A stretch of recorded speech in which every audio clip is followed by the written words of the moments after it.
Buenos días, bienvenidos a este espacio de diálogo de Lead University. Vamos a dar un par de minutos para que se conecten los participantes, así que muchísimas gracias por su espera durante estos 2 minutos.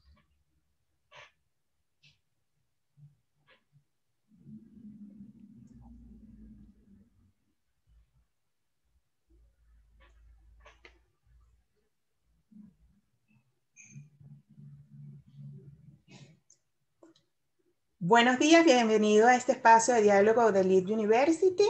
Bienvenidos al webinar Tendencias y Desafíos del Sector Financiero de la Región.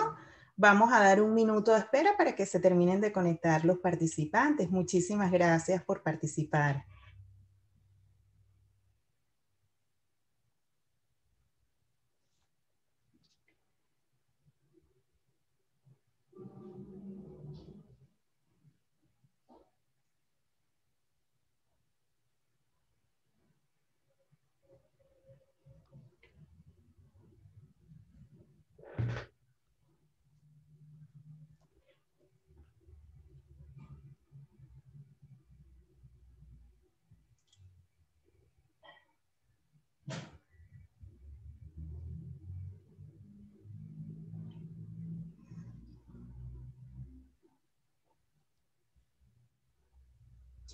Buenos días, bienvenidos a este espacio de diálogo de Lead University. Mi nombre es Priscila Villanueva, directora de Desarrollo y Venta Regional de Lead University. En esta oportunidad seré la moderadora del webinar Tendencias y Desafíos del Sector Financiero de la Región. En este espacio tendremos la oportunidad de comprender las tendencias y desafíos que enfrenta el sistema financiero de América Latina y el Caribe. Para ello, el día de hoy contaremos con destacados y reconocidos expertos del sector financiero. Contaremos con don Gerardo Corrales, don Darío Berbey de la Rosa y don Javier Cascante, quienes nos ayudarán a comprender las tendencias y desafíos que enfrenta el sistema financiero de América Latina y el Caribe, tanto a corto plazo como a mediano y largo plazo, dejándonos algunas recomendaciones para el sector financiero que pueda contribuir a acelerar la recuperación económica de nuestros países y ayude a amortiguar los costos asociados a la pandemia. Así que ahora vamos a quitar la presentación para estar totalmente con las cámaras. Don Darío, don Gerardo y don Javier, bienvenidos a este espacio. Muchas gracias por acompañarnos el día de hoy. Bueno, antes de entrar directamente en materia, me gustaría que don Darío nos pudiera ubicar de manera general en el contexto económico actual de la región y su impacto. Adelante, don Darío. Muy bien. Saludos a todos los que están en audiencia. Vamos a hablar un poco del contexto económico y voy a presentar algunas gráficas. Helmut, por favor.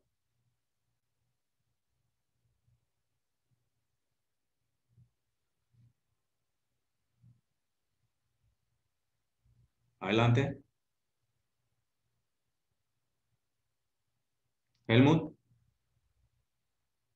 Ok, si observamos, la caída más o menos en Latinoamérica ha sido por el orden del 10% del Producto Interno Bruto. Estados Unidos, siendo la economía más grande, ha sido afectada más o menos un 4%, México 9%, Brasil 5%, Perú 12% y Chile 8%. Cada país, dependiendo de su estructura económica y la importancia de cada sector, la ponderación en la economía total. En el caso nuestro de Centroamérica, estas cifras son preliminares, no están en revisión todavía, pero se estima que en Costa Rica un 5%, Panamá menos 17%, para que tengan una idea. Esta es la caída más grande que ha tenido el Producto Interno Bruto de Panamá en toda nuestra historia como país. Inclusive mayor que cuando tuvimos la crisis del general Noriega, la crisis política que desembocó con una invasión que todos ustedes conocen. Otros países, El Salvador y Honduras, 3 y 4%. Salvador entre 3 y 4, Honduras 9 y Nicaragua 2. Las consecuencias económicas y sociales grandísimas. En el tema del desempleo, altos déficits fiscales, los niveles de endeudamiento de los países han aumentado de forma sustancial y consecuentemente las calificaciones de riesgo se han visto afectadas. En el caso de Panamá, nuestra calificación de riesgo fue disminuida de BBB a BBB-. Y como el soberano es el que marca la pauta, de nuestros bancos más importantes, 3 o 4 de ellos sufrieron rebaja y perdieron su calificación de riesgo. Así que realmente, si hablo un poquito de Panamá, que es el país que más conozco, el déficit fiscal de Panamá ha crecido de 3% a 10%, el desempleo de 7% a 21%, la deuda de 46 a 69, lo que nos coloca casi en el límite de los topes de calificación de riesgo de nuestros peers, y el Producto Interno Bruto cayó en 13.000 millones. Esta cifra de 13.000 millones, si nosotros crecemos al 5% los próximos años, quizás la podamos recuperar en 4 o 5 años. Adelante, Helmut. ¿Qué se ha hecho para mitigar esta crisis? Fortalecer el crédito a pymes, que en la mayoría de nuestros países representan, por lo menos en Panamá, aproximadamente el 90% de los negocios. Apoyos sociales a las capas más vulnerables, como bonos alimenticios. Y en el sistema bancario, con el objetivo de propiciar mayor liquidez y aumento del crédito, reducción de tasas e encajes, se han flexibilizado provisiones. En el caso de Panamá, se ha inyectado liquidez y se está monitoreando la solvencia. Panamá ha tenido una de las moratorias más largas, de 9 meses, desde marzo a diciembre. Y en adición a eso, se estableció un régimen de préstamos modificados que permiten a los bancos hacer arreglo de pagos hasta junio del 2021, con la idea de que los bancos puedan ajustar los términos de pago acorde a la capacidad de pago de las empresas y los individuos ante el creciente desempleo y la desaceleración.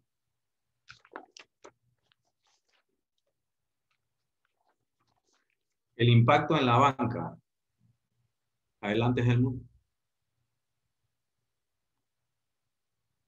Bueno, el tema del impacto en la banca lo vamos a abordar más adelante, pero en resumen, el impacto en materia económica, social, ha sido grandísimo y realmente tenemos un desafío muy grande por delante.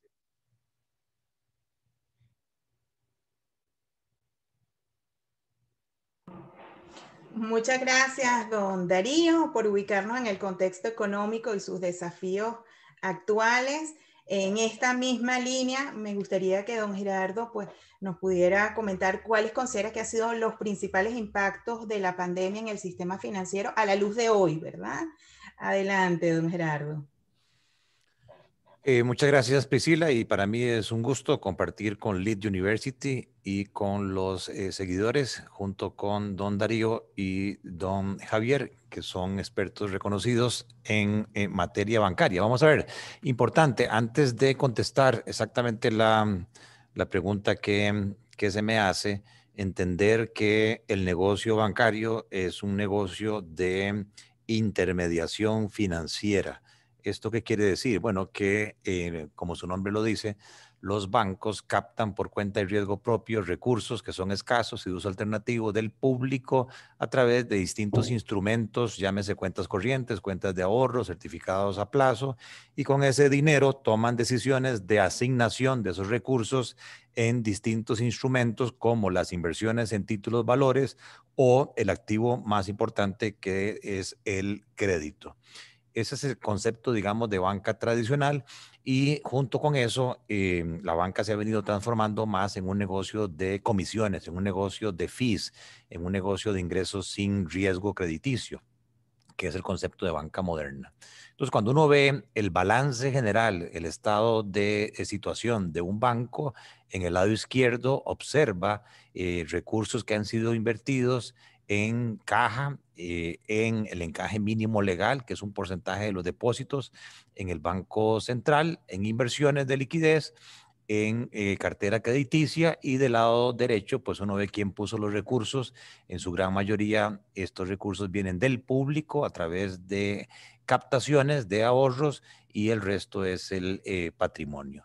Cómo un banco administre ese balance se refleja en el estado de resultados, que tiene ingresos básicamente por intereses, ingresos por fees, menos gastos financieros, provisiones para incobrables, y luego tiene el operating expenses o los gastos administrativos para finalmente, como cualquier negocio, obtener una utilidad, una rentabilidad del negocio. La pandemia, que es un fenómeno mundial y por eso pasó de una epidemia a una pandemia, afectó a los intermediarios de distinta manera. Ya como don Darío lo decía, definitivamente al aumentarse el desempleo a consecuencia de la contracción económica mundial que se ha dado, hay una relación directa entre el desempleo, menos ingresos, y la morosidad. Y a nivel de las empresas, también al haber menos volumen de ventas, al haber menos posibilidad de crecimiento, pues también la morosidad corporativa se ha visto incrementada y ha obligado a los bancos y a los reguladores, como decía Darío, a flexibilizar la normativa para dar moratorias, oxígeno en los flujos de caja de sus deudores. Básicamente los sectores más afectados, especialmente en Costa Rica: turismo, transporte y comercio, que han visto contracciones inéditas del 40%, del 25%, del 15%, y en el caso del desempleo de Costa Rica, que se duplica del 12% a, en el peor momento, casi el 25%. Bajo esas condiciones, uno no puede pretender que un banco siga cobrando las mismas cuotas.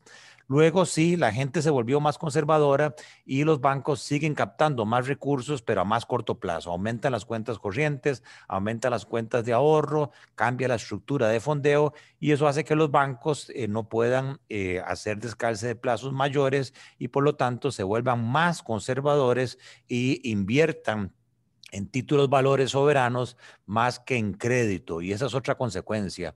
Los bancos se vuelven nerviosos, los bancos se vuelven temerosos, los comités de crédito se hacen más selectivos, y eso dificulta el acceso al crédito, y nos metemos en un círculo vicioso, porque esto a su vez afecta la posibilidad de inversión, la posibilidad de consumo, la posibilidad de crédito, y a su vez restringe aún más el crecimiento. Luego tenemos que al menor nivel de actividad económica, menos facturación, menos ventas, y por lo tanto menos ingresos por comisiones de merchants, por comisiones de comercio, de adquirencia, lo mismo que menores volúmenes de comercio internacional, menores medios de pago, menores transferencias, cartas de crédito, menores canjes de moneda, compra-venta de moneda, y eso redujo significativamente los ingresos por fees en la banca.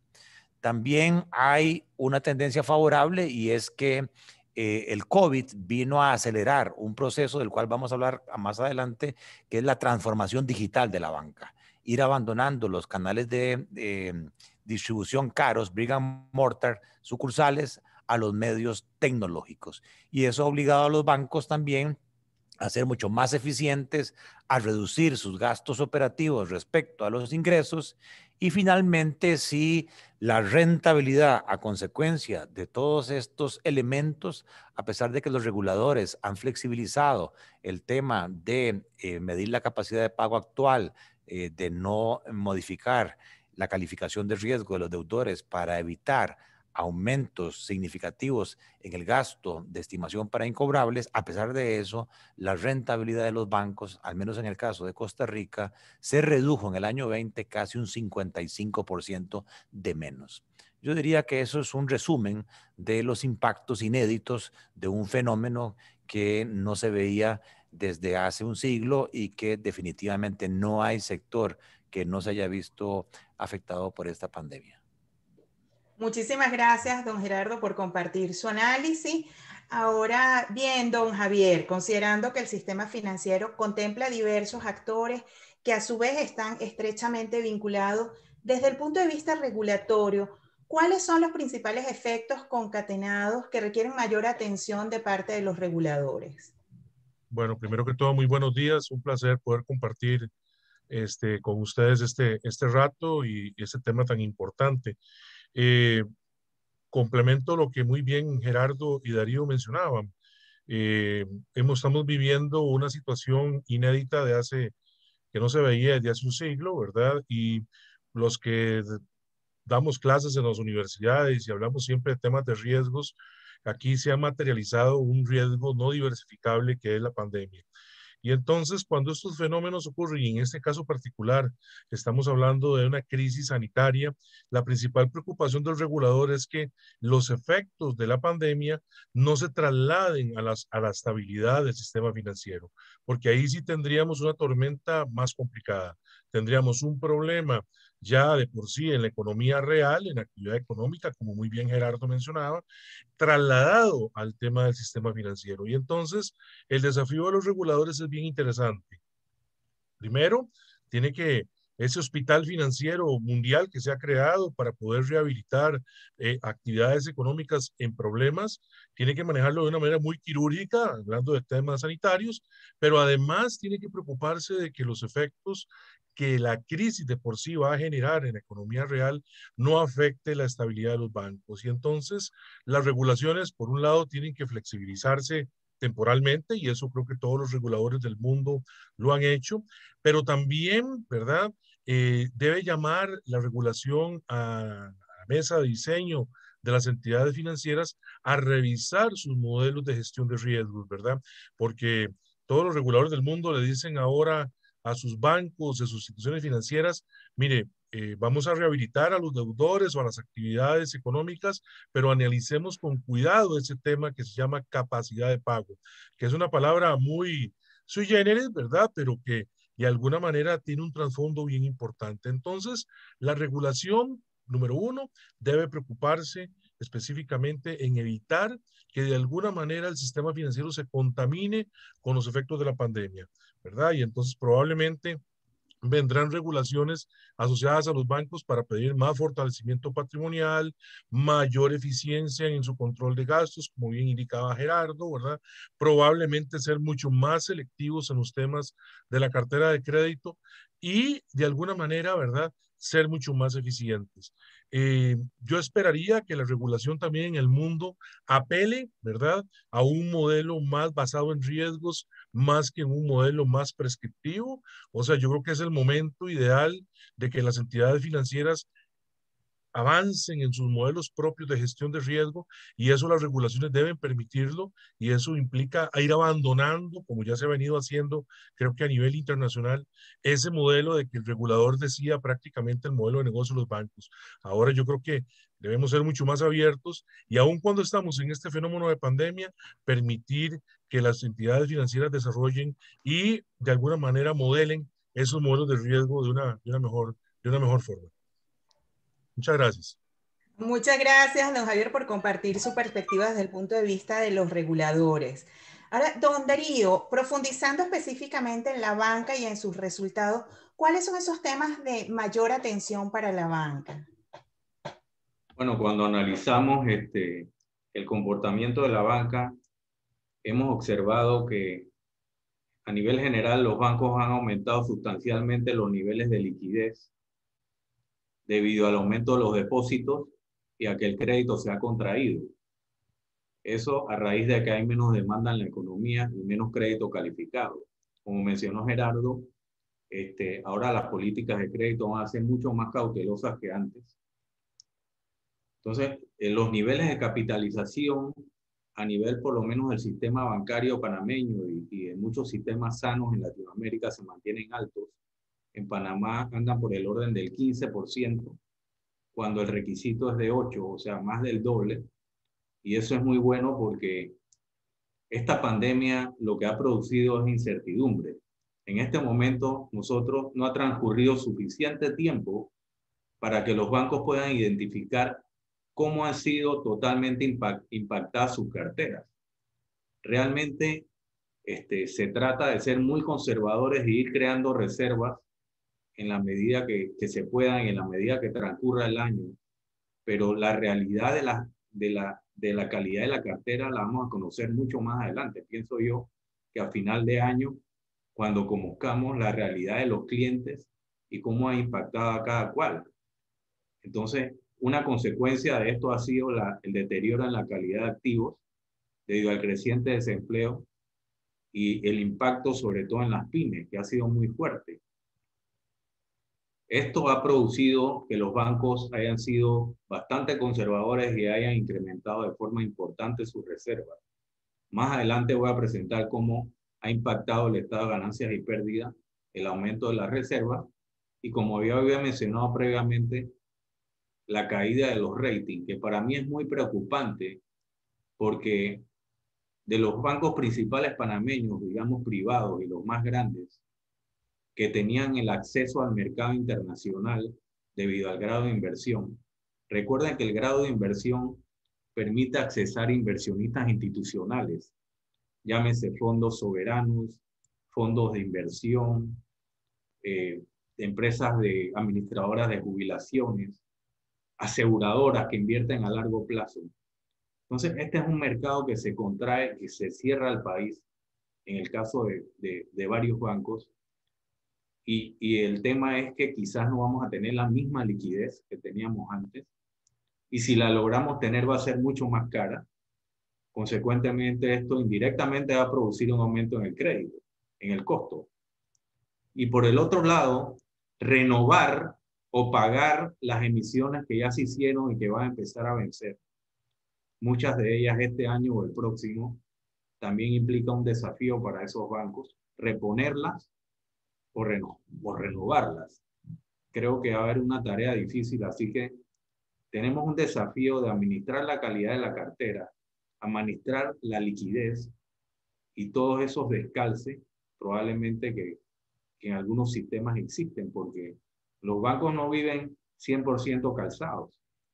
Parte de las utilidades se dan por el arbitraje en plazos, ¿no? Por otro lado, el impacto, por ejemplo, en el sistema bancario de Panamá, en donde el 50% de los créditos locales en algún momento llegaron a ser créditos modificados. ¿Qué quiere decir esto? Que se cambiaron las condiciones de pago de los clientes porque su capacidad de pago fue mermada. Esto ha ido disminuyendo en la medida que los préstamos modificados son atendidos y se mantienen los planes de pago, pero realmente es una suma muy importante. Y el otro hecho a resaltar es la larga moratoria que hemos tenido hasta diciembre, que eso tuvo impacto en el flujo de caja de los bancos porque estaban recuperando una cartera de forma más lenta. Así que realmente el desafío es altísimo. Y pongo como ejemplo los bancos de Estados Unidos, en donde, por ejemplo, JP Morgan le envió un comunicado a sus clientes que no le interesaba recibir más dinero y que por favor si se podían llevar su plata a otro banco se lo agradecía. O sea, realmente son temas inéditos y esto es muy sencillo. Recibir un depósito les cuesta a cada uno de esos bancos porque cuando se voltean a colocar los excedentes, les cuesta más lo que pagan que lo que obtienen, y por otro lado la demanda de crédito está débil. Entonces el negocio de los bancos es captar, pero también prestar y resguardar algunas reservas de liquidez. Adelante, Helmut. Muy interesante los desafíos que tenemos sobre la mesa en la banca, definitivamente. A ver, Entonces, para terminar un segundo, Priscila, claro, adelante. Solamente quiero agregarte algo. Hay que considerar que los gobiernos, a pesar de que los déficits fiscales han aumentado, los gobiernos tienen que tratar de reducirlos gradualmente y tienen que tener una política macroeconómica de relajamiento, porque lo que necesitamos es que la economía se recupere mediante el gasto público, siempre cuidando los niveles de deuda y los niveles de déficit, y mediante la inversión privada y la reactivación del sector privado. Por otro lado, los bancos como reguladores, como bien lo dijo el señor Javier, deben estar velando por el adecuado nivel de liquidez y de solvencia de los bancos. Y el tema de la solvencia es muy importante porque como desconocemos las calidades en la cartera y desconocemos si las reservas son suficientes, entonces desconocemos cómo nos va a impactar esto en el patrimonio del banco, que como bien ustedes saben, es un colchón para amortiguar pérdidas. Así que eso es muy importante. Sí, definitivamente para todos los entes del sistema financiero pues hay grandes desafíos, no cabe duda. Y bueno, don Gerardo nos mencionaba hace un momento la transformación digital. A ver, don Gerardo, considerando esta gran necesidad de transformación digital que nos está acelerando esta circunstancia, ahora se requieren nuevos perfiles profesionales para el manejo de datos, elaboración de nuevos modelos de análisis crediticio, evaluación de riesgos, etcétera. Y así, pues también han surgido nuevos riesgos, tales como ciberataque, etcétera. ¿Qué nos puede decir al respecto? Interesante. Alguien decía por ahí que disruption and digitalization is a fad, but the transformation is a choice. O sea, con el COVID se convirtió ya en un hecho, en un evento cierto, la necesidad de las disrupciones tecnológicas, de las cuales voy a hablar más adelante, como también la transformación digital. Pero eso que es evidente ahora, desde el punto de vista de los intermediarios financieros, transformarse a un ente digital es una decisión que se debe tomar al máximo nivel, porque si las juntas directivas, los CEOs de las entidades no están convencidas, esto no funciona.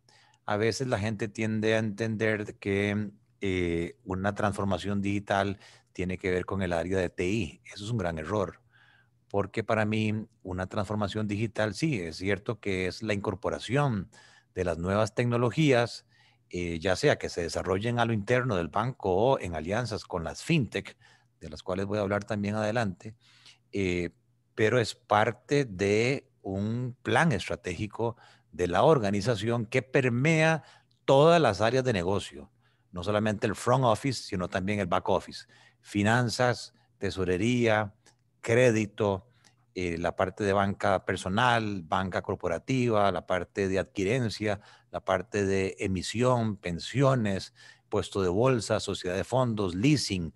Todos tienen que involucrarse en esta transformación para cambiar la forma de operar y las propuestas de valor a los clientes. O sea, estamos hablando de un cambio más que tecnológico, de un cambio cultural. Es una nueva cultura que asume la organización liderada por el CEO, sí, y la junta directiva, pero que requieren que toda la organización cambie para que se promueva la innovación y para que se acepte de que haya errores en ese proceso innovativo, porque es la única forma de alcanzar la excelencia a través de lo que yo llamaba la mejora continua. Y entonces, claro, en este nuevo ambiente, en esta transformación digital, first of all, you need to speak English. O sea, si uno no logra manejar el idioma universal, que es el inglés, ahí tiene un problema, porque toda la información hoy fluye en esa lengua. Y en segundo lugar, claro que las herramientas digitales son fundamentales en el tanto en que hay una transformación generacional. Ahora estábamos hablando ahí, Darío y Javier, que han pasado 30 años de que nosotros pasamos por las aulas universitarias, el tiempo pasa muy rápido y las nuevas generaciones que nacieron después del año 80, en el caso de Costa Rica, ya prácticamente se acercan al 60% de la población. O sea, los millennials, aquellos que nacieron del año 80 al año 2000, o los centennials, aquellos del 2000 en adelante, pues vienen con otro chip. Todo lo quieren ya, todo lo quieren en tiempo real, todo lo quieren en la nube. No están acostumbrados a ir a los brick and mortar, no están acostumbrados a esperar.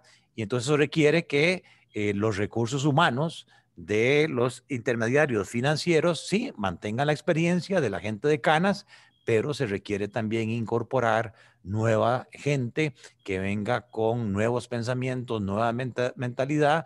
Y muy importante, cuando yo digo que trabajé en banca, la gente cree que el banquero maneja dinero. Gran error. El banquero no maneja dinero. El banquero administra, maneja información, maneja data. Recientemente IBM sacó un estudio que dice que todos los días, hoy por cierto, se están creando en el mundo 2.5 quintillones de bytes diarios. Cuando yo leí esa cifra no la entendí. Entonces fui a buscar qué es un quintillón, y un quintillón es 10 a la 30, o lo que es lo mismo, 1.000.000 de cuatrillones. Bueno, igualmente quedé confundido. Lo importante es que a través de los celulares, a través de los sensores, a través de las computadoras, a través de los vehículos, los intermediarios, los comercios están acumulando data. Y si no tenemos el recurso humano capaz de analizar esa data, ordenarla, capturarla, almacenarla, hacer modelos de análisis predictivos de comportamiento de pago o de comportamiento de consumo para poder hacer tailor-made offers, o sea, ofertas hechas a la medida del cliente. Es muy interesante. Decía por ahí un niño que le preguntaba a Mark Zuckerberg, dice papá que usted nos vigila, y Mark Zuckerberg le contesta, él no es tu papá. ¿Por qué? Porque hay una serie de competidores no bancarios que tienen más información y que la procesan. Por ejemplo, piensen en Spotify. ¿Cómo es que Spotify, después de que usted la empieza a utilizar, le empieza a sugerir a su gusto playlists hechos a su medida? Bueno, ese es el gran reto, creo yo, de la banca, que cada vez más las empresas, las personas están pidiendo recurso humano analítico que pueda hacer propuestas de valor ajustadas a la medida para que en consecuencia yo pueda ser mucho más eficiente, mucho más eficaz en mi operación. Bueno, y todos estos cambios definitivamente exigen ajustes en las leyes. A ver, don Javier, en ese sentido, en nuestros países cambiar las leyes es todo un desafío. En las circunstancias actuales realmente necesitamos mayor flexibilidad. ¿Qué podemos hacer para adaptar nuestros marcos regulatorios a esta nueva realidad de una manera más efectiva y eficiente? Bueno, yo les puedo transmitir a ustedes mi experiencia de 15 años cuando era regulador. Y la verdad, aquí la proactividad de la industria financiera es muy importante, porque como decía hace un rato, el regulador tiene enorme temor en la estabilidad del sistema financiero y le da miedo, pánico, horror que un banco, una compañía de seguros, un fondo de pensiones entre en problemas. Entonces yo creo que, número uno, un elemento que siempre ayuda muchísimo para favorecer la flexibilidad regulatoria es que la industria llegue y se acerque al regulador y le diga, mira, estos modelos digitales, como decía Gerardo, estos modelos digitales, debo decirte que son mucho más seguros, mucho más eficientes, mucho más baratos y brindan una mejor experiencia al cliente respecto al modelo actual. Yo me acuerdo la historia de la presenciabilidad de las personas en las sucursales, ¿verdad? A abrir una cuenta de ahorros, había que presentarse a un banco y llegaba uno ahí como si el verlo, a ver a la persona significaba mayor seguridad. Hoy el mundo ha resuelto eso desde hace bastante tiempo con mecanismos biométricos, con mecanismos de autenticación mucho más seguros ante el fraude que la presencia física. Entonces, al regulador hay que acercarse, explicarle, mostrarle que él tenga confianza en ese tipo de disrupciones, en ese tipo de avances, porque eso hace que la regulación se cambie más rápidamente, ¿verdad? Entonces, ese tema es crucial para mí, ¿verdad? Entonces, no podemos pensar que el regulador está ya en una burbuja, escondido, y que a él le va a llegar toda la información y que él va a saber qué es lo que tiene que hacer. Yo pienso que aquí el diálogo, industria, ¿cómo se llama? Regulación, es fundamental. Y el diálogo tiene que ser un diálogo propositivo, ¿verdad? Yo creo que aquí, cuando hablamos del sistema financiero, el personaje más importante es el usuario de los servicios financieros. Estamos hablando del depositante, del inversionista, del ahorrante para pensiones, el que compra una póliza de seguros. Bueno, tanto el regulador como entidades financieras están creadas en el ecosistema de una sociedad para precisamente brindarle servicios a esas personas. Entonces, en la medida que tengamos siempre en el centro al usuario, al ciudadano, y cómo esto le puede ayudar, ayuda a montones. Y en el tema de la pandemia, ¿verdad? Eso se vuelve todavía mucho más importante. Los hábitos y, ¿cómo se llama? Usos y prácticas de los usuarios cambiaron dramáticamente, ¿verdad? O sea, eso que dice Gerardo del análisis de los datos se vuelve fundamental de que la regulación promueva que las entidades financieras tomen decisiones basadas en datos, hagan análisis efectivamente, por ejemplo, del estrés financiero, basado en datos. Y eso yo creo que es sumamente importante para efectos nuestros. Si la regulación cambia, ¿verdad? El regulador va a encargarse de que muchas leyes también cambien acá en Costa Rica, ¿verdad? Y yo pienso que de alguna manera el camino debe ser un camino de mucho diálogo, pero también el entender de que esto no es simplemente un modelo de negocio particular para un determinado sector, sino que es un tema de transformación completamente de toda la sociedad, ¿verdad? Y el sector financiero no puede estar ajeno, sin duda alguna, a eso. Definitivamente sus recomendaciones son muy importantes para el sector. Agradecemos muchísimo haberlas compartido y les invito a escribir sus comentarios, sus preguntas a través del chat o la sección de Q&A, que al final vamos a tener un espacio para al menos hacer una o dos preguntas a cada uno de los panelistas. Así que los invito a participar activamente. Bueno, para continuar, don Darío, nos encantaría que nos comentara un poco acerca de la visión a largo plazo, ¿verdad? Colocando esa mirada más a largo plazo, ¿cómo podría lucir el futuro del sistema financiero? Bueno, Priscila, yo quería sobre todo que nos situemos en el sistema bancario panameño, en el Centro Financiero Internacional, que es el principal centro de Latinoamérica, y que muestra, digamos, una distribución de créditos a nivel externo que abarca bastante diversificada. Por ejemplo, si observamos que el 15% de los créditos están en América del Norte, el 38% en Sudamérica, el 29% en Centroamérica y el 15% en el Caribe y otras jurisdicciones, vemos que el Centro Bancario Internacional de Panamá le da servicio a Latinoamérica y al Caribe. Y esto va a ser un reflejo de lo que está sucediendo en la banca a nivel regional, porque somos la principal sede de los principales bancos, digamos, sobre todo de Centroamérica y de Sudamérica, de algunos. Hasta el tercer trimestre del 2020, las utilidades como porcentaje de los ingresos cayeron de 17 a 12.6% de los ingresos, lo que representa una caída de 28% en la rentabilidad, en las ganancias. El ingreso neto no se vio tan afectado, pero los otros ingresos de intermediación, de servicios adicionales, de estructuraciones, de intermediación en la bolsa, que también son un componente importante que contribuyen al bottom line, sí cayeron, sobre todo aquellos otros ingresos que están relacionados con la generación de nuevos préstamos. El otorgamiento de nuevos préstamos cayó de forma importante y eso produce una merma en los ingresos de los bancos. Seguimos. Las provisiones son el rubro mayor impactado en el ganancias y pérdidas de los bancos. Las reservas crecieron a 21% a nivel local y 13% a nivel de reservas extranjeras. Me refiero al saldo de las provisiones. Y como ejemplo ponemos que las reservas internas pasaron de 2.3 al 3% de la cartera. Perdón, las locales de 2.8 a 3.4 y las extranjeras de 2.3 a 3. Pareciera que las provisiones para créditos internos son mayores que las externas y que los bancos estamos previendo que la economía de Panamá en efecto, como en efecto fue, ha sido más impactada que otras economías, ¿no? Los egresos como porcentaje de los ingresos se han mantenido estables. ¿Cómo leo esto yo? Los bancos todavía no han hecho sus ajustes en la eficiencia operativa, pero esta es una materia obligante para los años que vienen.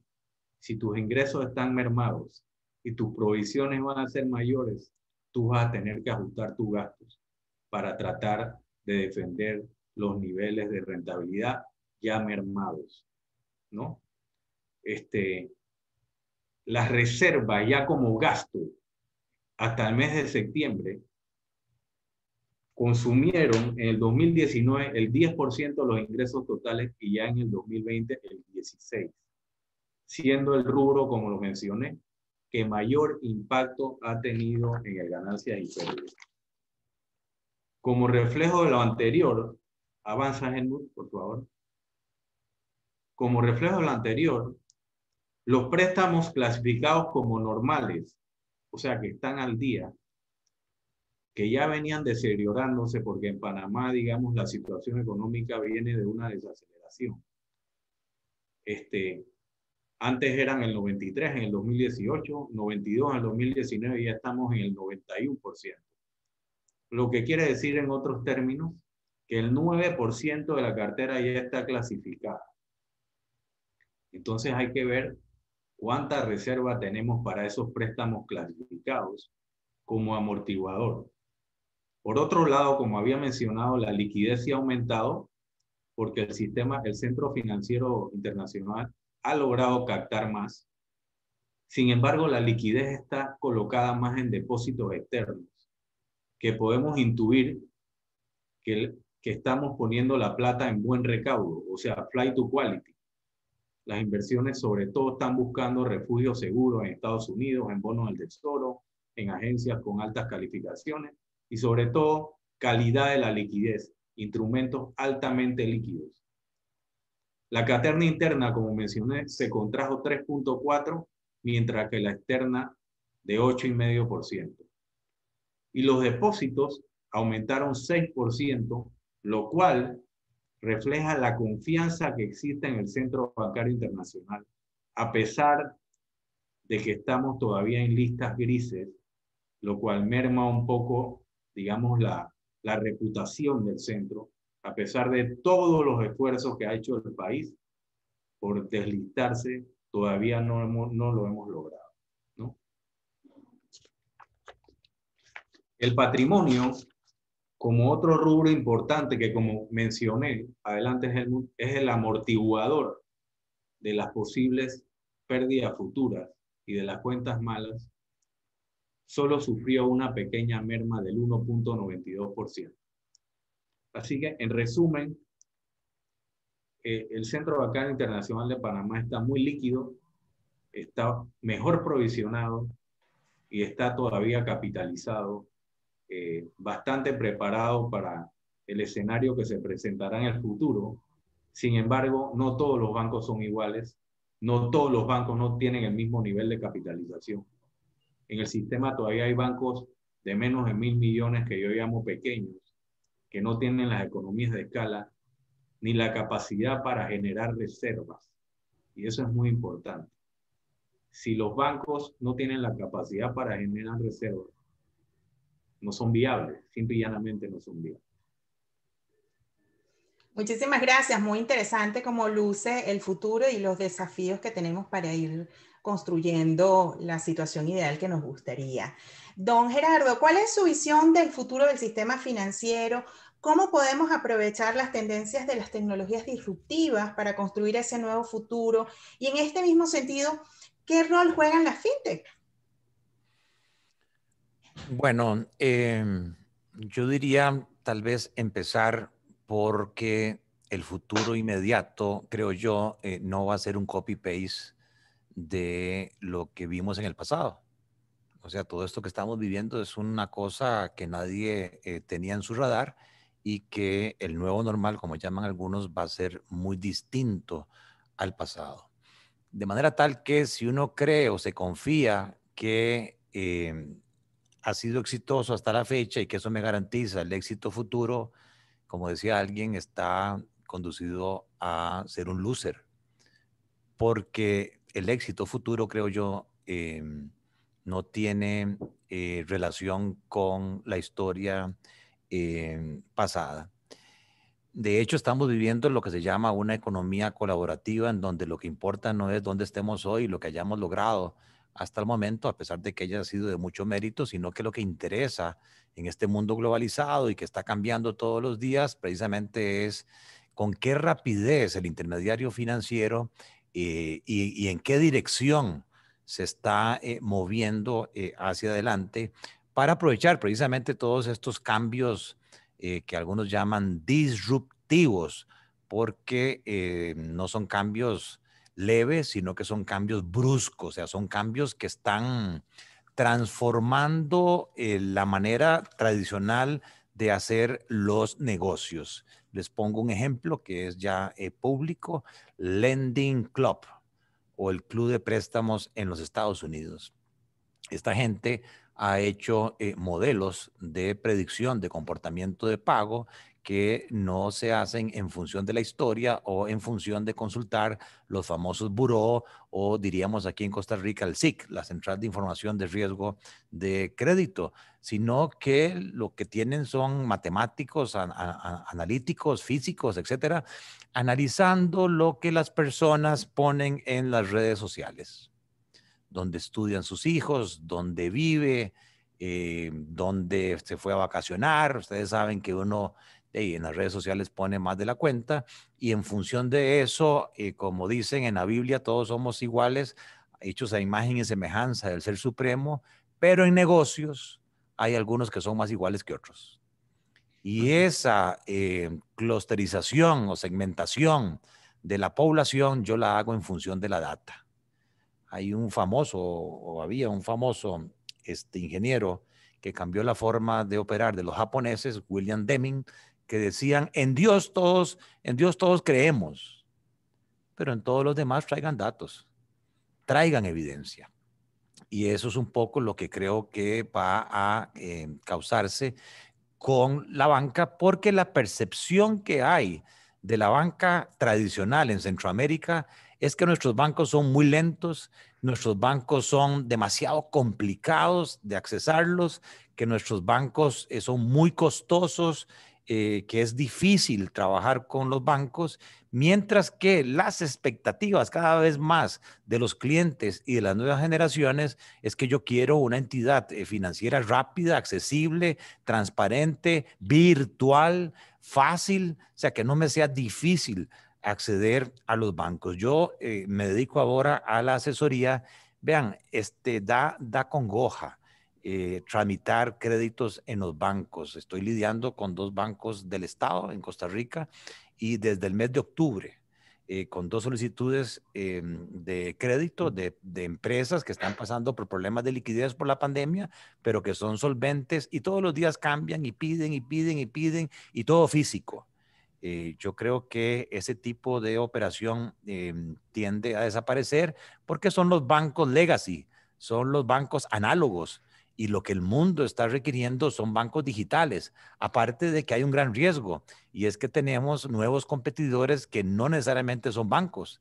O sea, cuando uno ve Google Pay, Apple Pay, Alibaba Pay o ve todo el tema de la virtualidad en las cryptocurrencies, el Bitcoin, aunque alguna gente pues dice sí, que es especulativo, pero ahí cada vez más hay una tendencia a utilizar el dinero internet a la desaparición del dinero físico, pues uno se pone a pensar si algunos de estos bancos tradicionales no les va a pasar lo mismo que Toys R Us.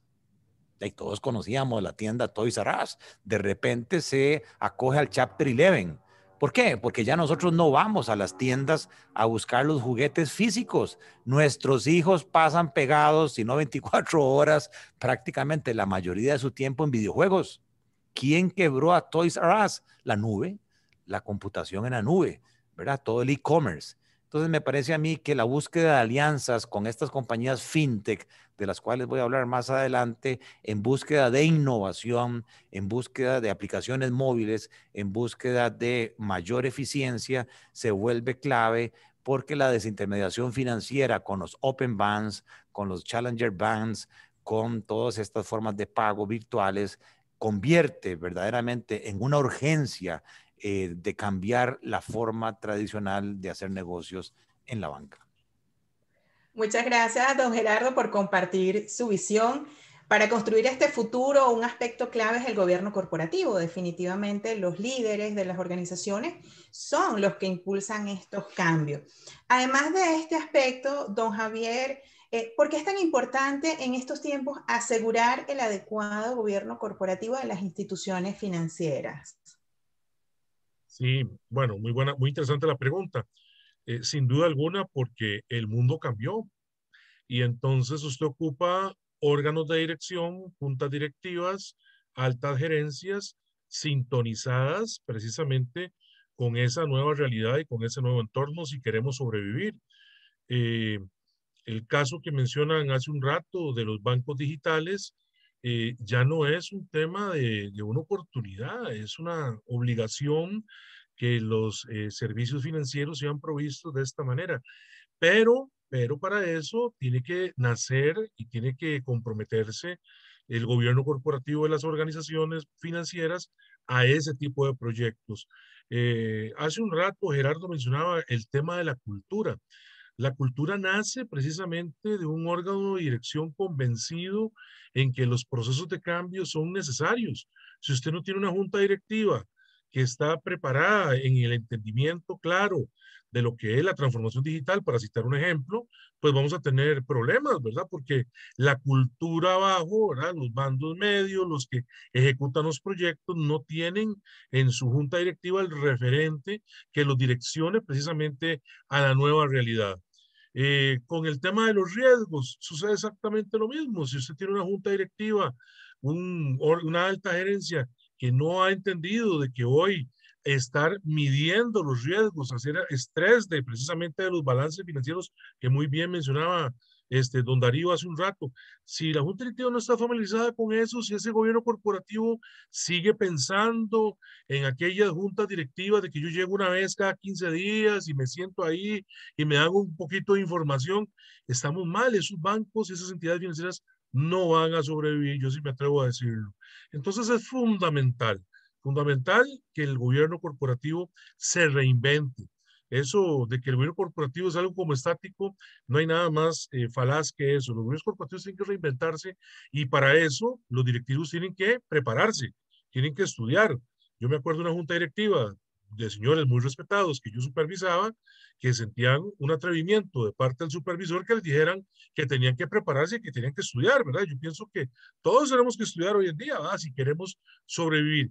Entonces, eso es muy importante. Y el segundo tema del gobierno corporativo es cómo se transmiten los valores hacia el resto de la organización. Porque si usted no tiene se puede tener una junta directiva muy convencida, pero si la alta gerencia no está convencida, si los colaboradores no están convencidos, si no hay una parte vivencial de esa nueva estrategia, de ese nuevo modelo, las cosas tampoco van a caminar, ¿verdad? Entonces, es un desafío muy importante. El governance para mí es lo más importante en una organización, ¿verdad? Y si eso no se cultiva, ¿verdad? Y no se practica, no funciona. Yo me recuerdo hace 10, 12 años, la famosa historia de Lehman Brothers, ¿verdad? Quienes tuvimos la oportunidad de estudiar en algún momento siempre nos decían los profesores, vea, en los temas de gobierno corporativo, estudien el manual de gobierno corporativo de Lehman Brothers. Y uno leía el manual de gobierno corporativo de Lehman Brothers y era fascinante. Decía uno, ¿cómo hago para mandar mi hoja de vida a Lehman Brothers para que me contraten, verdad? Pero quedó en el papel, ¿verdad? Cuando vino la crisis, pareciera que no era tan aplicado ese governance.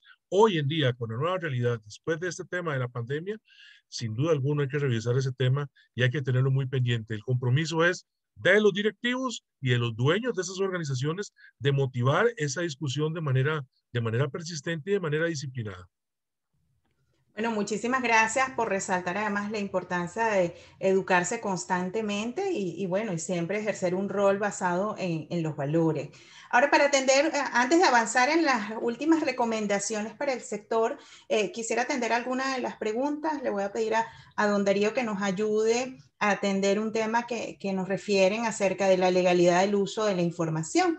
A ver, nos comentan, el desafío real es cómo afrontar el problema de la legalidad del uso de la información. ¿Cuál es su opinión al respecto, don Darío?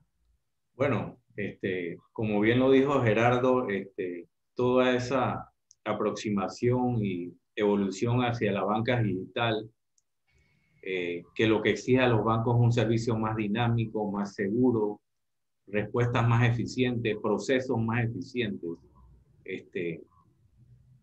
nos obliga también a proteger la privacidad de la data de los clientes, porque realmente también el fraude es un tema que al final del camino afecta al cliente, pero también al banco. Si los bancos no están preparados y no tienen los mejores sistemas de información, con información encriptada y con sistemas de seguridad con claves y reconocimiento, digamos, de la identidad del cliente, realmente al final lo que puede terminar esto es causándonos pérdidas o causándonos la pérdida de los clientes. Y lo importante es que la banca es un negocio de confianza. La confianza cuesta mucho ganarla, pero es muy fácil perderla. Tú puedes hacer 10 cosas buenas, hiciste una mala y se perdió la confianza. Entonces los bancos vivimos de la confianza del depositante que nos pone sus ahorros para que lo administremos como buen padre de familia. Y algo muy importante que mencionó el señor Javier con respecto al gobierno corporativo es que nunca tenemos que perder de vista que los socios ponen $1, pero los depositantes ponen 8 o ponen 9. La banca es un negocio endeudado.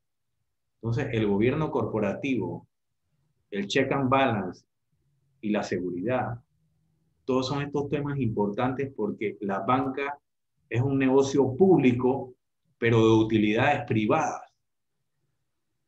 Los bancos no reparten dividendos al público, a pesar de que se financian con recursos del público.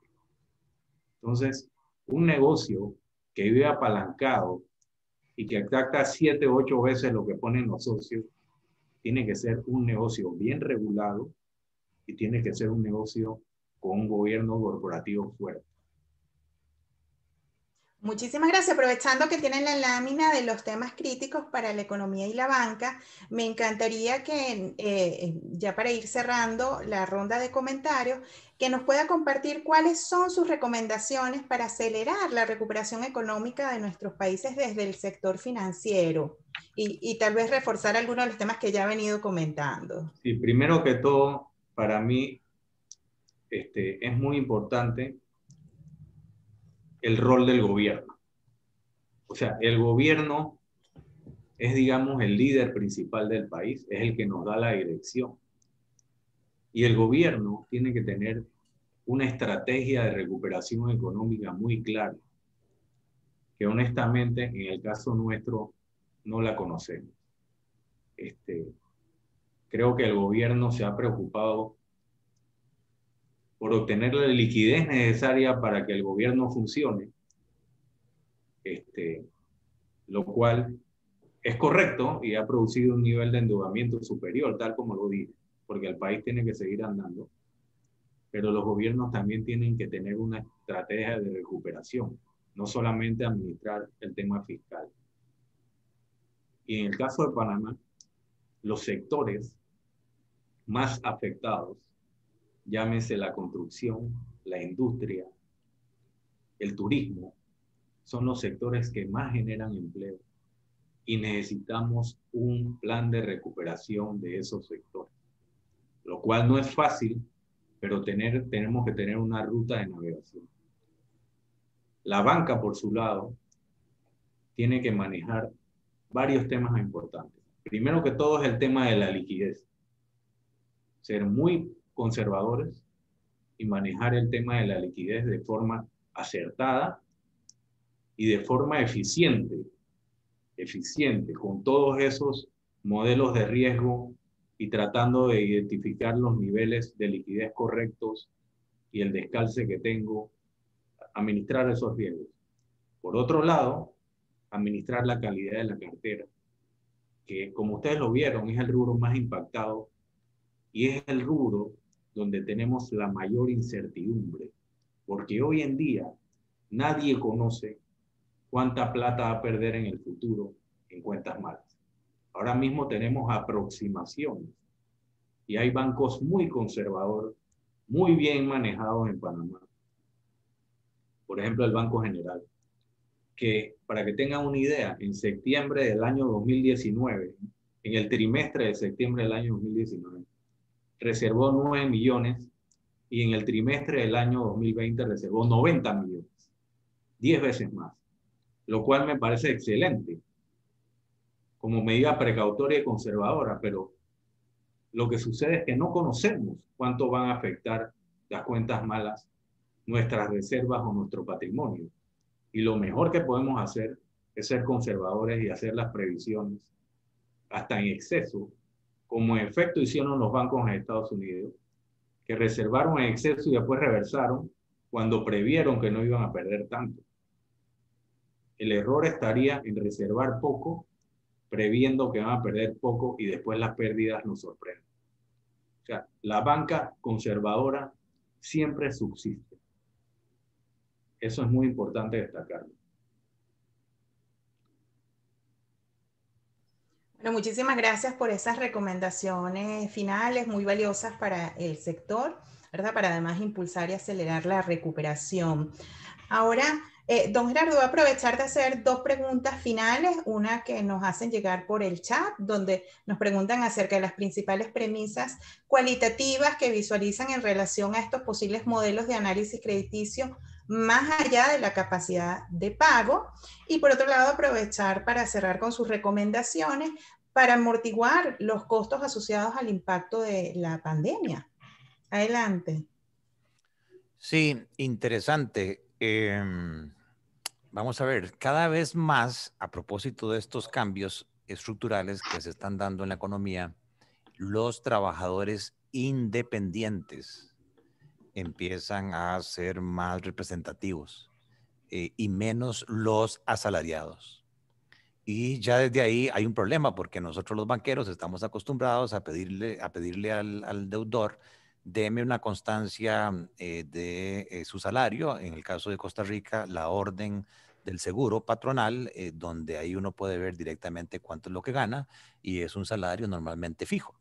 Bueno, ahora con una mayor masa de gente en la informalidad, que en el caso de Costa Rica, de prácticamente 1.800.000 personas ocupadas, la mitad está ya en la informalidad y eso hace que sus ingresos sean variables en el tiempo, porque dependen de comisiones, porque dependen de temporadas y entonces eso nos obliga a ir más allá de elementos cuantitativos para ver qué elementos cualitativos puedo yo utilizar como buenos predictores de comportamiento o capacidad de pago. Y es ahí donde la innovación, la creatividad, que por cierto, Lead University creo que es la única universidad del país que ofrece un programa de formación en Big Data, analistas de Big Data, es donde este tipo de perfiles de gente que son interesantes, gente tímida, gente que normalmente no es el corazón de la fiesta, pero que al frente de un computador hace maravillas, ¿verdad? No hablan, pero mentalmente van más allá del funcionario normal y tienen la capacidad de innovar y empezar a extraer data cualitativa, ya decíamos, lugares de viaje, lugares que frecuenta, dónde estudian los hijos, ¿verdad? Incluso ver con quién se relaciona, dónde vive, ¿verdad? Y esta plataforma virtual Lending Club en los Estados Unidos está demostrando que la capacidad de predicción de estos modelos es incluso mucho mejor que los modelos que se basan meramente en datos cuantitativos. Y es ahí donde creo que nosotros pues, nos estamos quedando atrasados. Y en cuanto a la segunda pregunta, yo tenía un profesor en mis tiempos de INCAE, Darío se debe acordar de Guayo Montiel, de Eduardo Montiel, que nos decía en aquel tiempo, años 90, en el futuro inmediato solo van a haber dos tipos de banqueros, los rápidos, los digitales, transparentes e innovadores, versus los bancos muertos, legacy banks, lentos y que dependen del papel. Yo creo que esa predicción de Guayo sigue siendo válida. O otro comentario que hacía en mis tiempos de estudio, un nombre que ustedes van a recordar muy bien, Bill Gates, que decía, banking is necessary, banks are not. O sea, los servicios bancarios van a seguir existiendo. La necesidad de crédito, la necesidad de ahorro, los servicios financieros, de pago, de transferencias, todo eso va a seguir existiendo. El tema es que no necesariamente a través de la banca. Y ese para mí es el mayor riesgo de la banca de hoy. Que mis clientes me vean como un commodity, que me vean como un genérico, porque los que estudiamos a Philip Kotler en mercadeo nos decía que el plan de mercadeo eran 4 Ps, ¿verdad? Precio, promoción, plaza y producto. Pero cuando ante los ojos de un cliente el banco se convierte en un genérico, la única variable clave de decisión del cliente es el precio. Si me bajas la tasa de interés del crédito, me voy con vos. Si me subís la tasa de interés del depósito, me voy con vos. Nada más, nada menos. Entonces, para mí, ante su segunda pregunta, muy importante para paliar los costos de la pandemia, la innovación. Necesitamos gente nueva, necesitamos gente que venga con propuestas. A veces estamos tan metidos en el día a día, como decía alguien, se prohíbe pensar en esta organización porque estamos apagando incendios. Y cuando alguien viene con una idea nueva, revolucionaria, como fue, digamos, la rueda, el resto dice, no, ¿quién se cree? Si nosotros hemos estado aquí por décadas en el banco y sabemos cómo son las cosas. Entonces, si esa es la actitud, si esa es la cultura, yo le garantizo que ese banco está hacia la desaparición. El otro tema importante es la eficiencia. A mí realmente me da pánico ver los indicadores de eficiencia de la banca en Costa Rica, especialmente la banca pública. ¿Cómo es posible que los gastos operativos en relación al margen financiero y los fees sean mayores al 70%? ¿Qué quiere decir eso? De que lo que queda para provisión para incobrables, para pago de impuestos y para rentabilidad, es un 20-25%, insuficiente. Cuando en los bancos ya del mundo, esa relación ha caído al 40%. O sea que si nuestros procesos siguen siendo manuales, no automatizados, si nuestros procesos siguen siendo una especie de espaguetis en cuanto a que no son procesos Lean Six Sigma, que no son procesos que están alineados, que están llenos de cuellos de botella, papeles van, papeles vienen, yo les puedo asegurar que por tema de costos, por tema de imposibilidad de mantener márgenes, esa entidad se puede sostener en el tiempo. Y también, pues obviamente lo que hemos dicho, la digitalización, la automatización, el manejo que decía Javier del riesgo, cómo gestionar la operación del banco pensando en cuáles son los riesgos principales a los cuales está sujeto la entidad, sea el riesgo de crédito, pero en riesgo de crédito hay su categoría. Soy un banco más retail o soy un banco más corporativo, soy un banco más hipotecario o soy un banco más tarjetero, porque dependiendo de eso, así depende también el modelo de negocio, el riesgo operativo, los riesgos de mercado e incluso, ¿por qué no?, decir los riesgos reputacionales o los riesgos de la digitalización, todo el tema del cybersecurity. Todos los días hay locos en todo el mundo, rusos, alemanes, de todo el mundo, tratando de entrar a los sitios de los bancos, a sus servidores para extraer la data. Y aquí en Costa Rica hemos tenido casos de bancos públicos, bancos privados, muy débiles en cuanto a sus barreras chinas, y cualquiera se mete ahí y extrae información, se pierde la confianza y, como decía Darío, ese es el cimiento básico de la banca. Si no hay confianza, eventualmente el banco puede tener, y yo lo decía en teoría, hasta que me pasó en la realidad, una corrida masiva de depósitos, a la cual a nadie se